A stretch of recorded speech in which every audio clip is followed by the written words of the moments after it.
All right, afternoon, everybody. We're going to go ahead and jump into the fruits of the spirits today in today's lesson. And the reason why is a lot of us, we want to be Christians, but everybody want to be a Christian. Let me say that until it's time to be a Christian.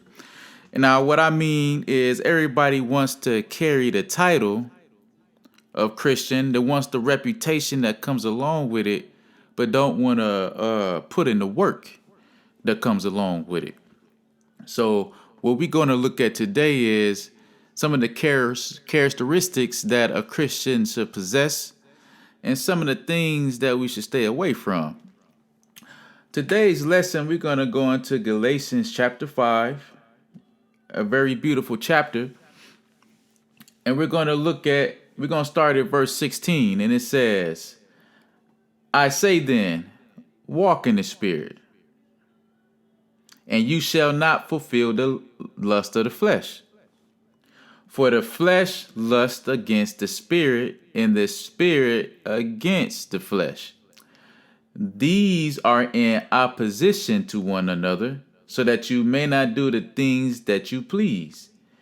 But if you are led by the Spirit, you are not under the law. And so we gather right here that the desires of the flesh are opposite of the desires of the Spirit. Okay? And these two cannot get along. They're enemies of one another. Now, as we continue to read, we're going to gather which one is destruction towards us and which one is beneficial for us. So we're going to keep on reading. Now, I do want to say, when we look at the contrast between the flesh and the spirit, it reminds me of 2 Corinthians chapter 6, when it talks about being unequally yoked with unbelievers, but it goes on to say, what communion does light have with darkness? Right? As we read on, we're going to see that one is light and one is darkness. So let's go on. Starting at verse 19. And by the way, I'm reading from the Modern English Version. I love this version, just like I love the original King James Version. I like this version because it keeps the impact. The words they use has the same impact as the original King James. But as we continue on, it says, now the works of the flesh are revealed, which are these. Adultery. We all know what adultery is. All right. For those who don't know, that's an act when you pretty much, to keep it simple and plain, you step out on your spouse. Okay. And it can be physically and it can be in your heart, as the Lord said in Matthew chapter 5.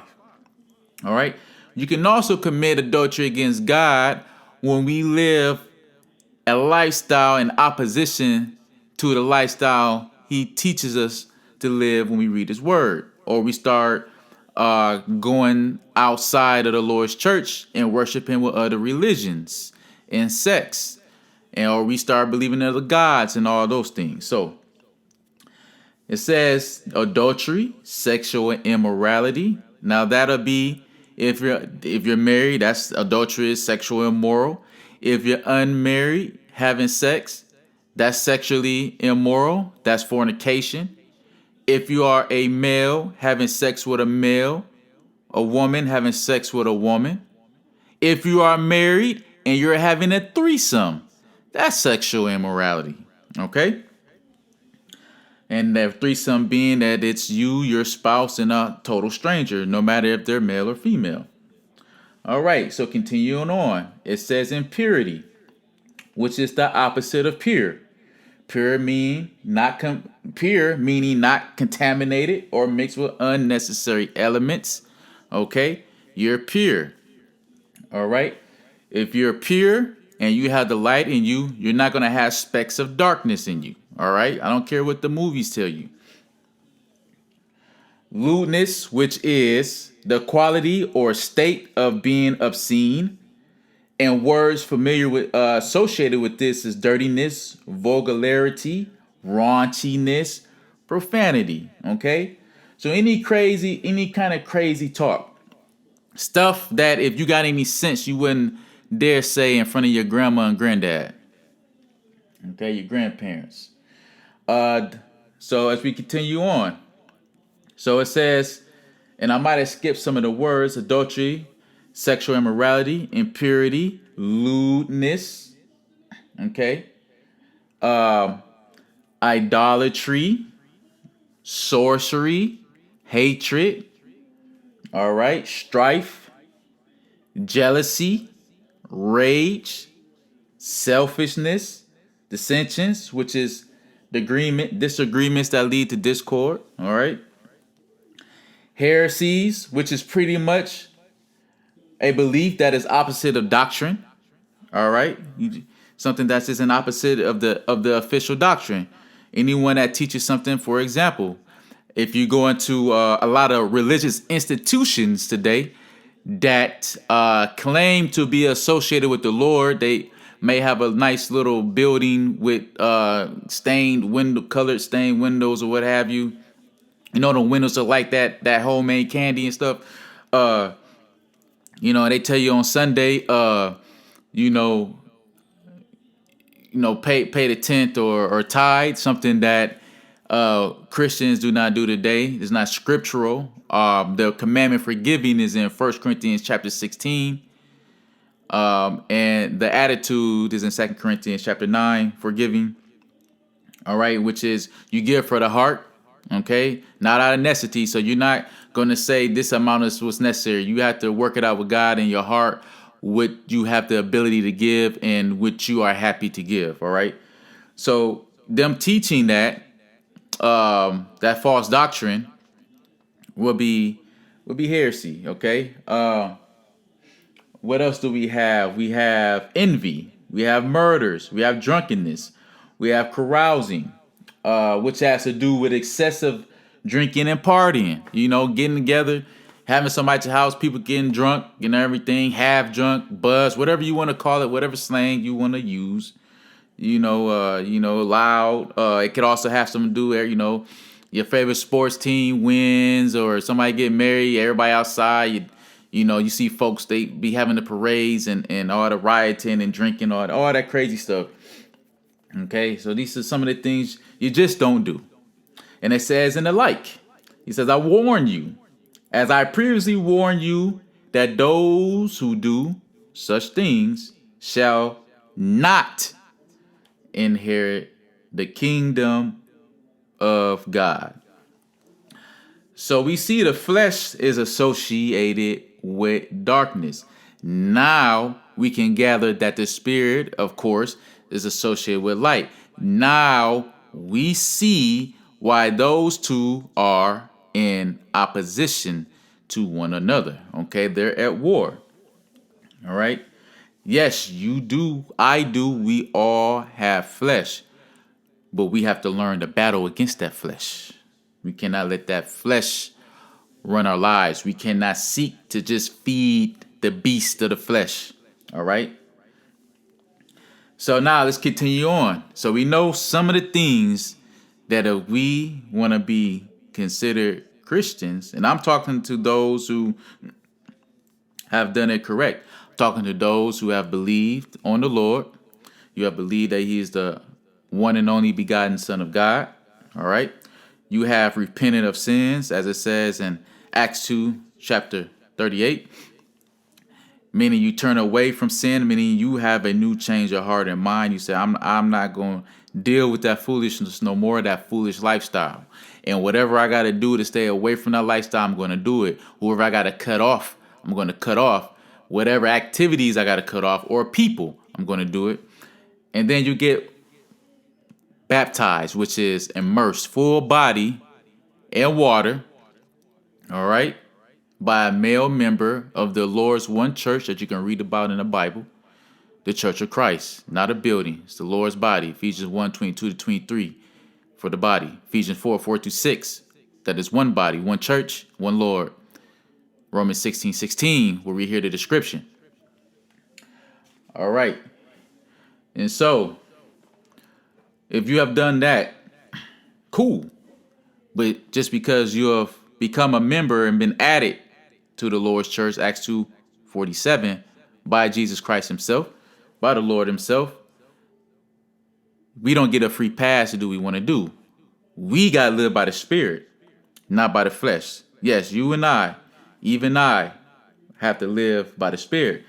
And we have to have these characteristics. Now, let's go ahead and see what it's talking about. All right. So continuing on in Galatians 5, verse 22, it says, but the fruit of the Spirit is love. I'm going to stop right there. We're going to go look at what love is. We hear about it all the time. I think of all the things that's described in this chapter.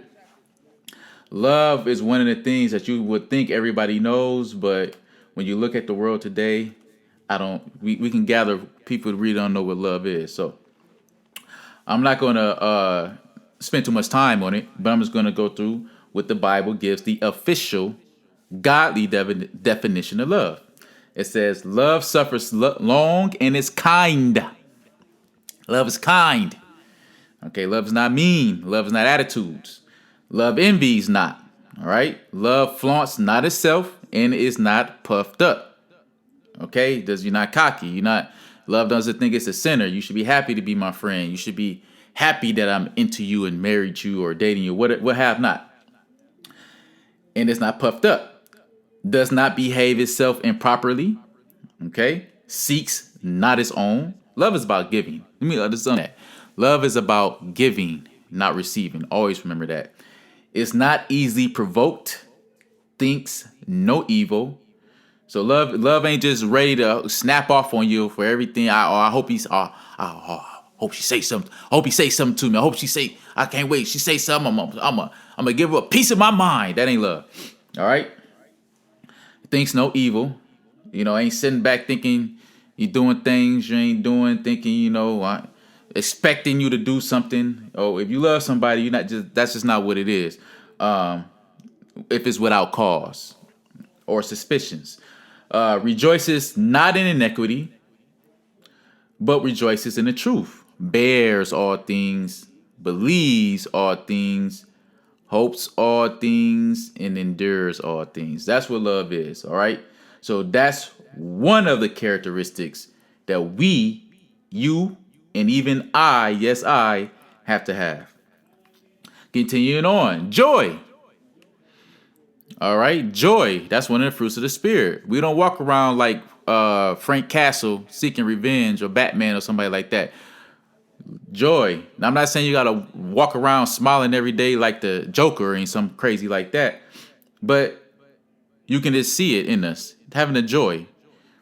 Because we have that hope, we have faith, and we know it's a great thing to be in the Lord and to have the Lord. And if we know we're living like we're supposed to, we should have that joy. We should be walking around with our heads down, waiting on the sky to fall on us. Okay? Being in the Lord is about joy. That's something that's permanent and it comes within from the Lord. It's nothing that comes from something happening like happiness. It's not happenstance. This is a permanent thing. It's a gift that we get in our spirit. Not that we cannot go through trauma and have sorrows and have people cause sorrow on us. Okay, we can be sad from losses. You can be brokenhearted and everything. We can have those things. Those are natural. That's just part of life. But we still have that joy. We overcome all those things still. They run their course and we snap right back to it. We don't start, getting so depressed that we taking drugs and alcohol or want to take our life or start being bitter and acting out towards other folks. That's not a Christian characteristic, okay? So joy, peace, okay, having that peace. Again, things can come that tries to disrupt that peace, but we get it right back.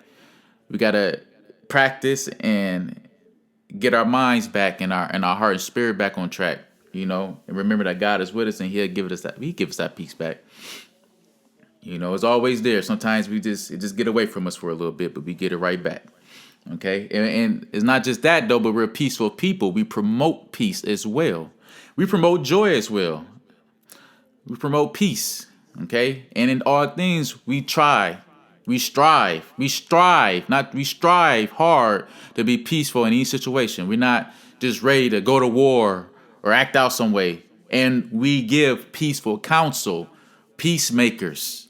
We're not egging on and instigating issues or problems to go further than they should be. All right? So, peace. Okay? Patience. Gotta have patience. Gotta have patience towards other folks. And gotta be patient. Gentleness, being soft and gentle. We're not rough. We're not roughnecks. We're not thugs. All right? We're not bad boys. Okay? We're gentle. That's masculinity. When a person acts out and wants to be tough and rough and egotistical, that's opposite of masculinity. That's just feeding the ego. And that ain't what men do. Okay, goodness, faith, gotta have faith. Gotta have faith in all that we do or none of it works. None of it works. Not a single thing if you don't have faith. You don't want to never be double-minded. You ask for something, expect to get it. If you don't get it, accept that the Lord didn't want this for you for whatever reason. Can't handle it, might be something better, or just, hey, you'll have enough something better in heaven. That's just how it goes. All right. But expect to get it if you ask for it, and just accept it whether you get it or not. And be thankful for what we have gotten. So as we continue on, meekness. That is being humble and mild, gentle, patient attitude. Okay. Being mild, gentle, being patient, just meek. All right. You know, somebody step in your shoe. Man, you stepped on my shoe, man. This costs $100, man. You know, no. Okay, that's all right, man. This is a shoe, man. I'm good, man. How you doing? Just, you're cool. You're mild. You're welcoming. You're mellow. You're mild. You're very gentle. You're very soft. In that way. Self-control. Gotta have self-control. That's how you battle. That's one of the biggest missiles in your arsenal when battling Satan. You control yourself, you know. Things that your flesh is going to want you to do, you say, no, I'm not going to do that. When it gets tempting or in a strong desire, you say, nah, I'm good. Nah, I ain't messing with that. Nah, I'm good. You know, nah, I love my spouse. I don't care how pretty or handsome, whatever it is, depending on your male, female. Nah, I'm good. I'm straight. Nah, I ain't messing with that. I ain't going around old friends. Nah, I'm good. If you're a drinker or somebody in that, you know, in those type of activities, a club, you just drive right past. Nah, I'm good. I ain't going up in there. And the more that you practice your self-control, the more that the temptations will get weak against you. And then Satan got to go and find other things to tempt you with. And you keep on practicing, you keep on fighting, and those will get weak. And then it just starts getting easy and easy, and your desires go away. Okay? But you got to make it. You got to practice like we do in everything else that we desire to have. Practice. Okay? And it says, against such there is no law. Those who are in Christ have crucified the flesh with its passions and lusts. So when we decide to make that step and we say, I'm going to be in Christ, we have crucified, put to death the flesh and those passions and its lust. That's what we have agreed to do. And that's what we said we'll do in our hearts. And that's the word we have to keep. Listen, I'm going to tell you something. Just because we show up on Sundays and maybe Wednesdays or whatnot, that don't mean that it means something in it, but it means nothing if the rest of the week, the rest of the days, we're not performing like we're supposed to be. We're not behaving as Christians like we're supposed to do, okay?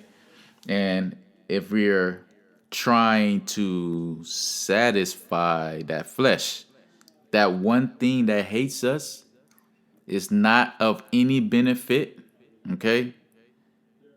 That is spiritual diabetes, spiritual cancer, leukemia, MS, spiritual tumors, spiritual HIV, or what have you.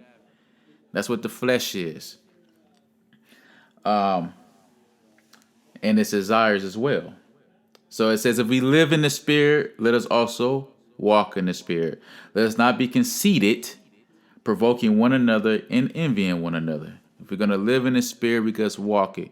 If we're going to claim to be a Christian, we must be a Christian every day in our lives till the Lord comes back on that day of judgment, which is for others is a day of destruction, but for us, that's a rescue mission. Christians don't partake in Judgment Day in that as far as getting destroyed. We get rescued from it. Remember that one. Everything that we go through on this earth, there is an escape for it if we get in the Lord and stay in the Lord. And when we think about these sins, when we think about things we shouldn't do, you think about murder, lying, always remember, these are things that we also wouldn't want people to do to us. So if we know we don't want nobody lying, cheating, coveting our things or our spouses, murdering us, being jealous of us, envying us, having rage towards us, talking to us with profane, cussing us out, and all these other things, having hatred towards us, why would we commit such things then? Think about that. Let that help you on your mission to defeating the flesh and handing the victory to the spirit. That's all today's show. Y'all have a wonderful time. We're going to end it there. Until next time, if the Lord wills it, to give me the ability to be able to speak on this platform again. Let the Lord be with y'all. See y'all later.